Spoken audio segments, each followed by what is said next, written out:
Before we get started, we've got something to mention.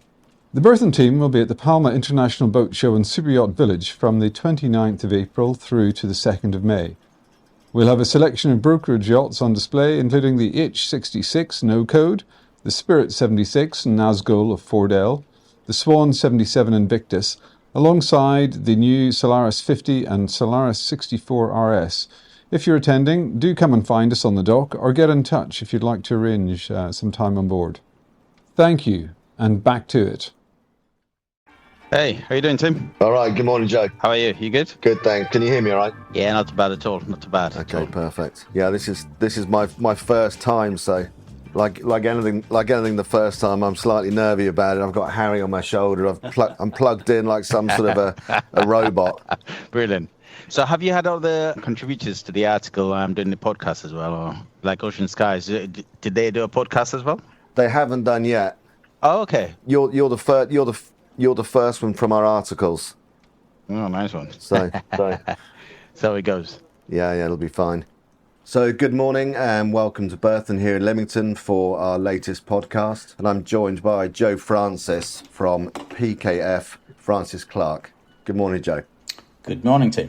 So thank you for coming and joining us. What we'd like to talk about today is VAT and whether the UK is a strategic cruising choice for VAT. So you very kindly did an article for us in our marketing report, and thank you for that.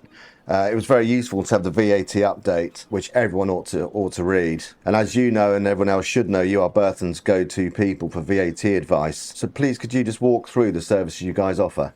Of course I can. And Tim, first of all, thanks very much for having us on this podcast. So just to set the scene, PKF Francis Clark is a top 15 UK accountancy firm led by around 60 partners, supported by a team of just under 1,000. They provide a full range of accounts and audit services and tax as well. Okay. And within the firm, we got a range of specialist team. Myself and Richard are part of the Marine VAT and Customs specialist team. It's been in place well before Brexit, providing a range of support services, to various marine stakeholders.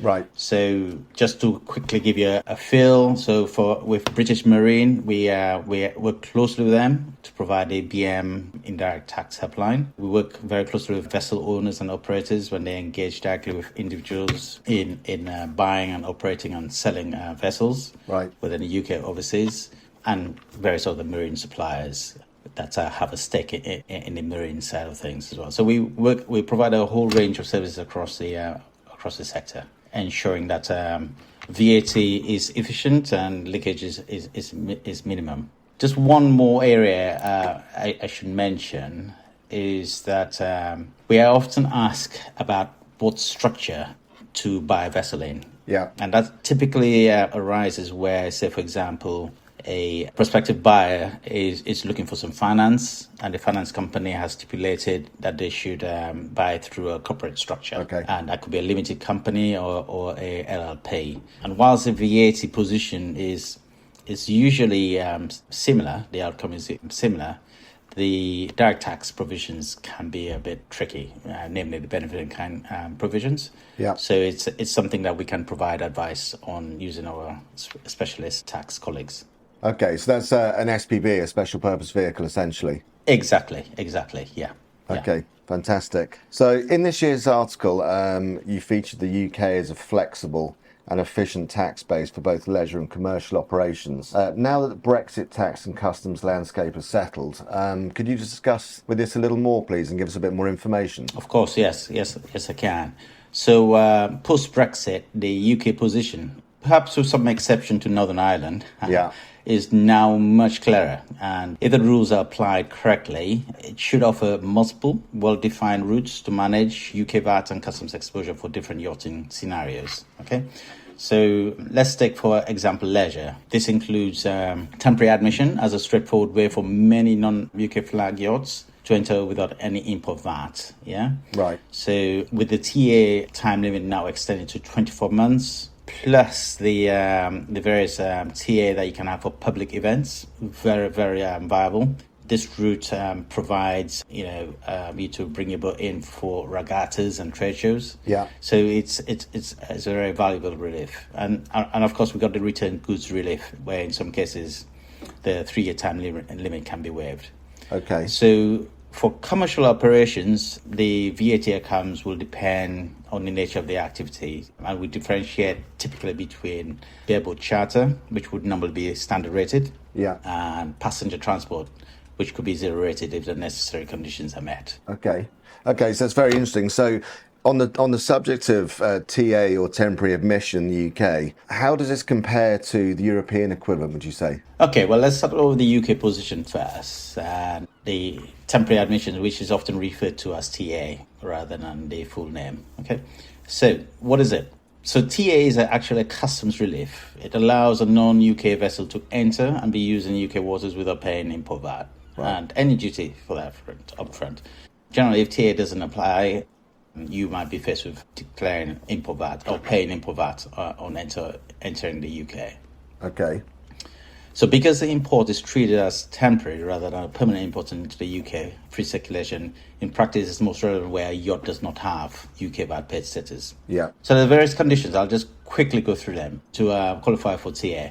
So first, you're looking at the person or entity that owns the yacht. They must be established outside the UK. Mm-hmm. The boat must be registered and flagged also outside the UK, and also the Isle of Man. Right, which can be sometimes missed. So the Isle of Man flag would cause an issue for temporary admission? Yeah, because the Isle of Man is in effect treated as part of the UK for VAT purposes, under Manx law. So you wouldn't want to have a yacht flag with Isle of Man. So the next one would be about the use of that boat. It must be for private recreational purposes, say while in the UK. And when used in the UK, it must be primarily used under the control of a person who is not UK resident. And we talked about the 18-month. It's now 24 months time limit now, which is much more favourable than the EU. Yeah. Okay. I should mention actually, when you're entering the UK under TA, you can have routine maintenance carried out. You can't be entering to have refit works done. There's a different process for that. So just to give you a feel for how it works in practice, so basically for most cruising yachts, TA is effectively claimed by conduct, that you simply arrive rather than getting any stamped documents. Mm-hmm. By contrast, in the EU, there isn't a true equivalent to what is referred to as the EU Article 165. I don't know if you've heard of that document. No, I haven't. Basically, it's an oral declaration which you can obtain, and which is quite valuable, particularly when you got a New York very high value vessel. What we do have in the UK is the SPCR form. You've heard of that, haven't you? Yes. So that when you're coming into the UK, you complete that ahead of schedule, and you should on exit also complete that.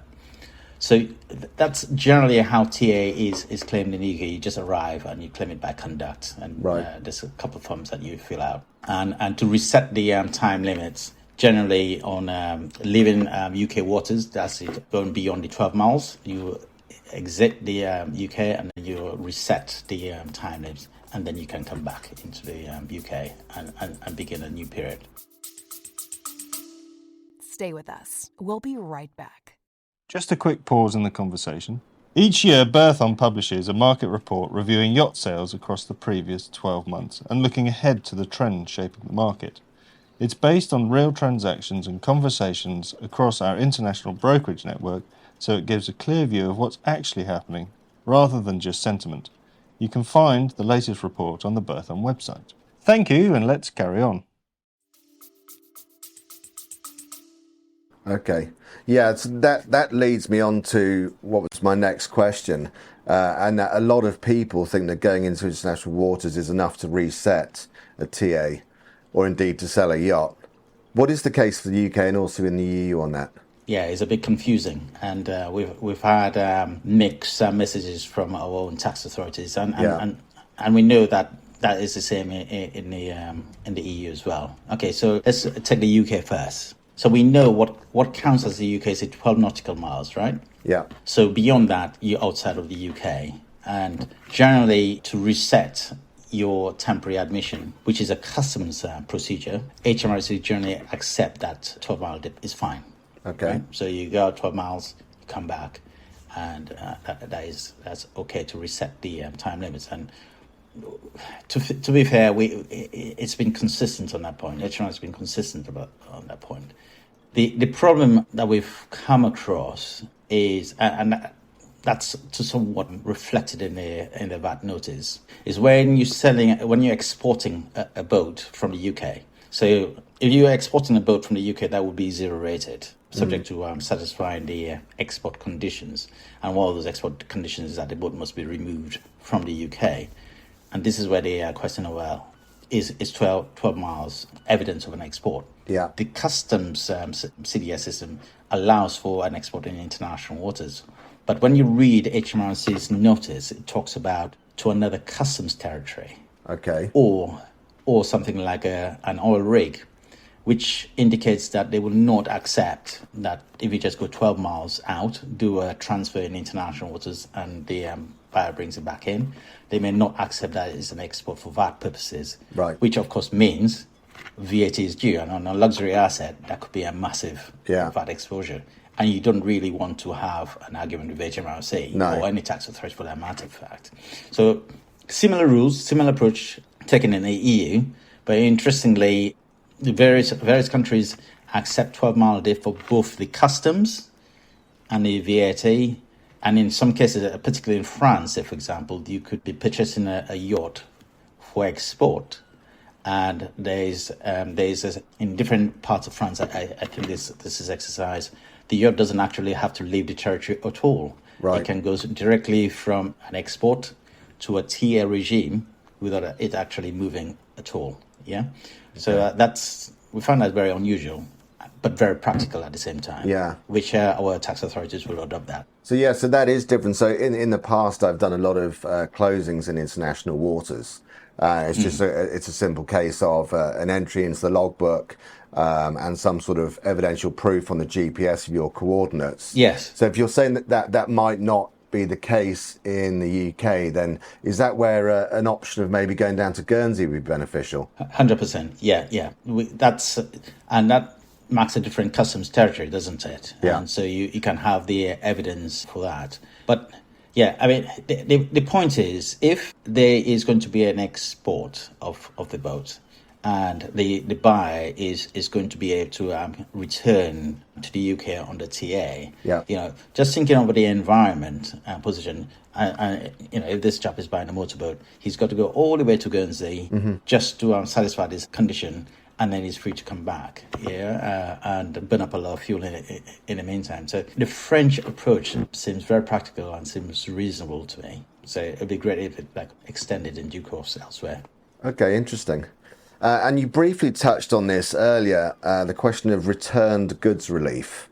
Can we just walk through what this is and how it's obtained and the 3-year limit and how this works in the UK and, of course, against the EU? Sure, yeah. Okay, so RGR, again, is a customs relief that can switch off import VAT. If you buy a boat here in the UK and you paid VAT, you don't really want to be paying VAT on it again if you simply sell out to the EU and then return.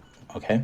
Yeah. And that's the idea behind returns goods relief. If the yacht was already VAT paid in the UK or any territory before it left and it comes back broadly in the same hands and in the same condition, you should not have to pay import VAT again just because it went cruising overseas. So that's what's behind the relief. And you got a set of conditions that you need to meet to be able to, just like the TA, to get RGR. So generally, it means that you must be able to prove the VAT status of the boat. Okay, and that can be tricky sometimes. But that's the first point. You need to be able to not only prove the VAT status, but that VAT has remained in place intact. Right. We need to be able to evidence that the same person exported, re-imports it. So there will be some documentary evidence on there that you should be able to obtain. Okay. There's a killer one.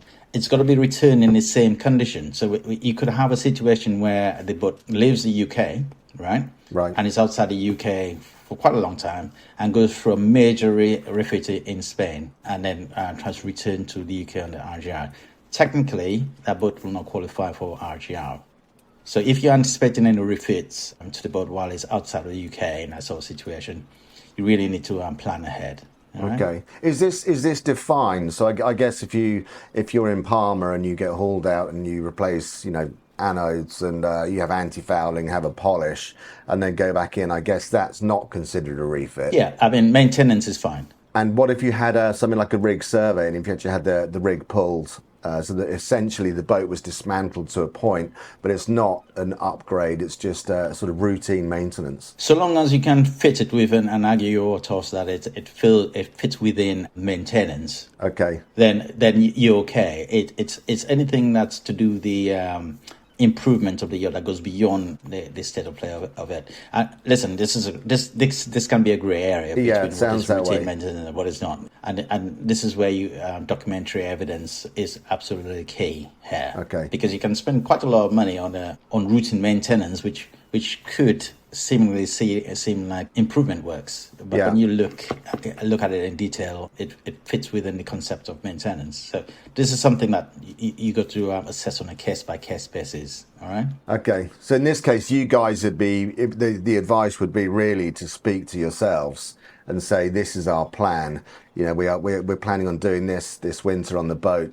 Is this going to fit within the sort of confines of the? Exactly. Let's find out exactly what you're going to do. See what the particular tax legislation say, how they describe what fits in within maintenance and what's likely to be classed as improvement works. And if necessary, we can take a view as to whether we need clearance from that. Yeah. If we are quite certain that it's going to fall into improvement works, well, what can we do to protect the VAT paid status so that it can return on the RGR? Yeah. So there's headroom there, but only if you have time to plan and take the appropriate action.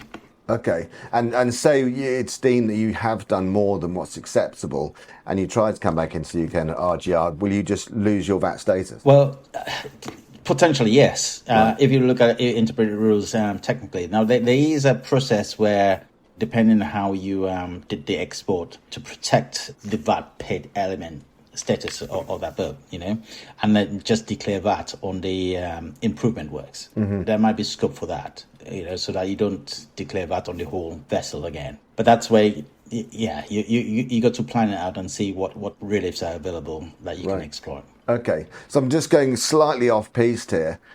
If you were to take a boat from the UK and you went to Turkey, for example, and you had a major refit in Turkey, yes, and then you came back to the UK, would that be okay? Technically, no, it wouldn't be. If the refit was went well beyond maintenance, no. I think that would be a challenge. And of course, one might ask, how will HMRC know? Yeah. But usually these things are well publicized on the internet. So it's a good one. But technically, if you look at the rules, the conditions retained in the same condition requires just routine maintenance and repairs. Yeah.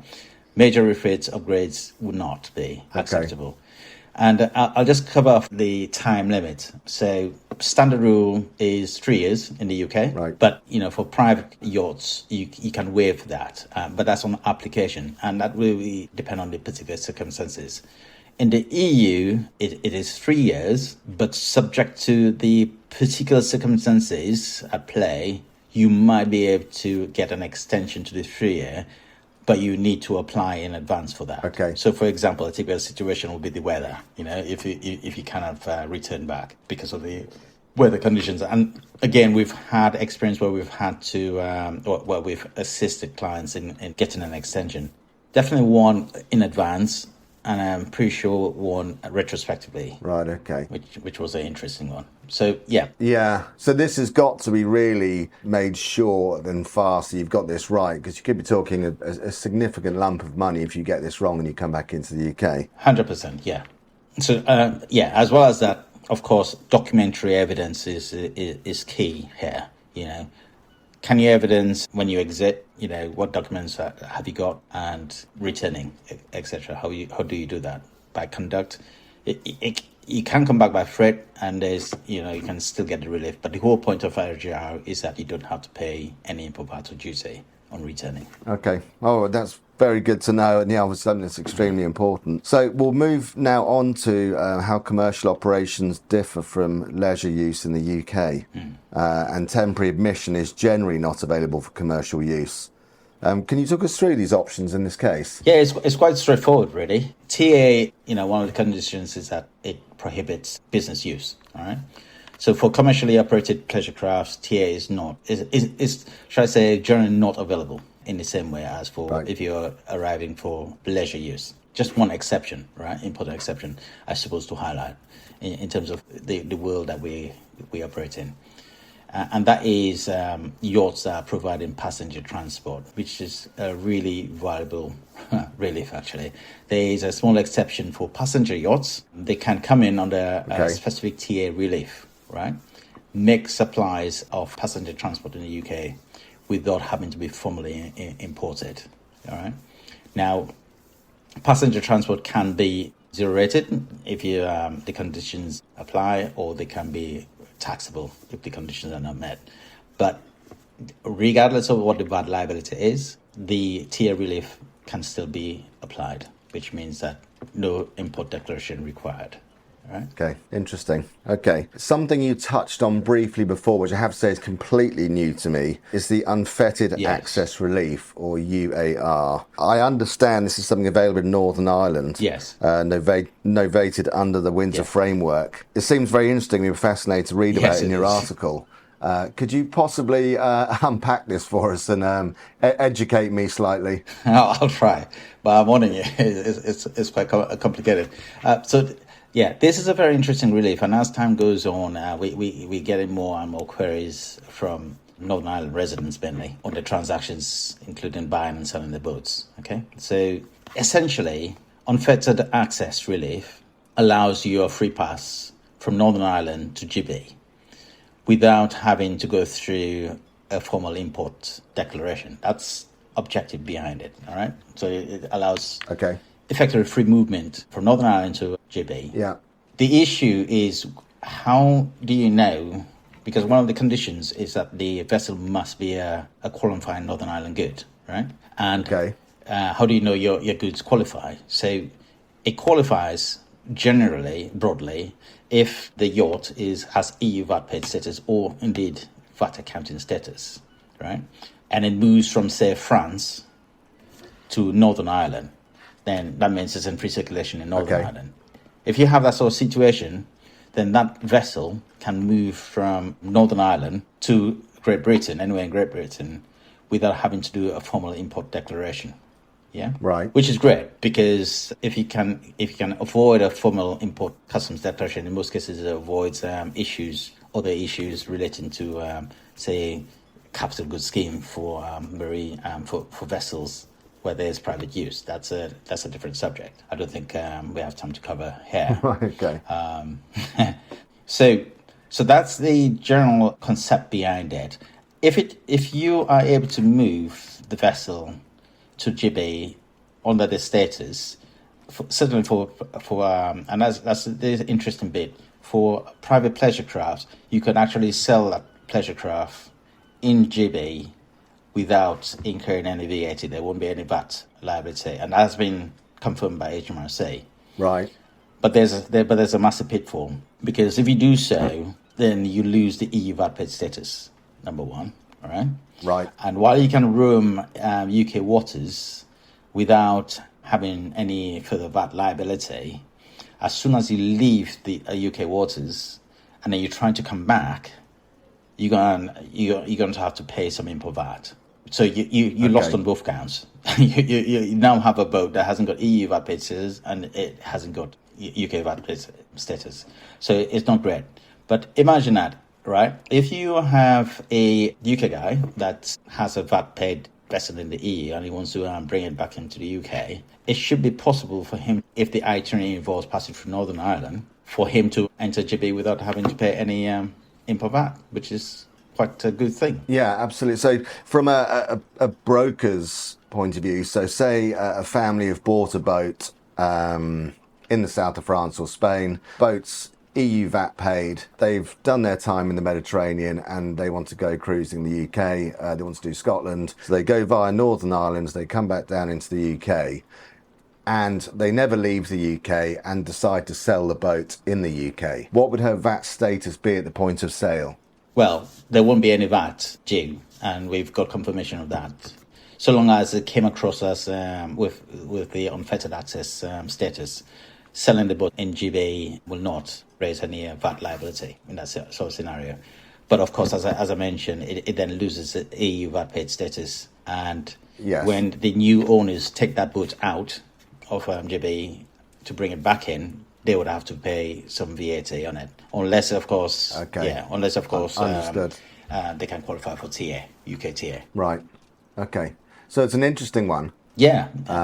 But yeah, one that needs explaining and one that needs an expert like yourself really to guide someone through. I think it's watch this space, because I think we'll start seeing more and more queries involving Northern Ireland, and particularly how the rest of the EU respond to such transactions as well. We haven't really seen much on the other side. Certainly, we've dealt with more queries on our side. Right. Okay. Because as brokers, we're dealing with VAT questions on yachts continually, and it's just something we're always handling. But the reality is, we are yacht brokers. We're not experts like you. We're amateurs when it comes to advising on VAT, which is why it's great to have PKF to turn to as needed. And we just see that the rules in the UK and Europe are continually changing, extremely complex. So could you just sort of explain in a nutshell how you guys are able to contract with yacht buyers and sellers to provide your specialist advice? Agreed, yeah. I mean, there's two points. If the transaction relates wholly to UK VAT taxes, we usually contract directly with the owner, the operator, etc., and we agree the scope of services provided and a fee. Yeah, so we'll do that directly. Now, if it involves both UK and EU VAT, we would still contract directly, and then we're buying the necessary service from our partners in the EU or rest of the world as necessary. But in a situation where the VAT is predominantly EU with local VAT obligations required, we would signpost them to our recommended partner in that particular jurisdiction to contract with them directly. We can still maintain a role in coordinating and assisting, but we would, we wouldn't be adding much value if everything is in that particular jurisdiction. So that's generally how we operate and contract for our services, contract with our customers to provide our services. Okay, understood. Well, I think, more and more people like yourselves, these specialists, becoming, worth their weight in gold, really, because as we discussed, the potential pitfalls and costs associated can be quite significant, to say the least. So thank you very much, Joe. Really appreciate your time, really appreciate your knowledge and information, and hopefully our potential clients enjoy listening to this and can be of use to PKF Francis Clark and vice versa. Thanks, Tim. Thanks, Tim, and thanks again for inviting us on this podcast. Pleasure, Joe. Have a great weekend. Thank you. And you too. Okay. You take care. And you. Bye-bye. Cheers. Before we wrap up, just a quick note. If anything we're discussing in this episode is relevant to you, whether you're buying or selling, the Berthon team is always available to talk things through. With offices across the UK, Europe and the US, we're able to give a clear view of what's actually happening in the market. You can find out more via the Berthon website. Good to have you with us, and we'll see you next time.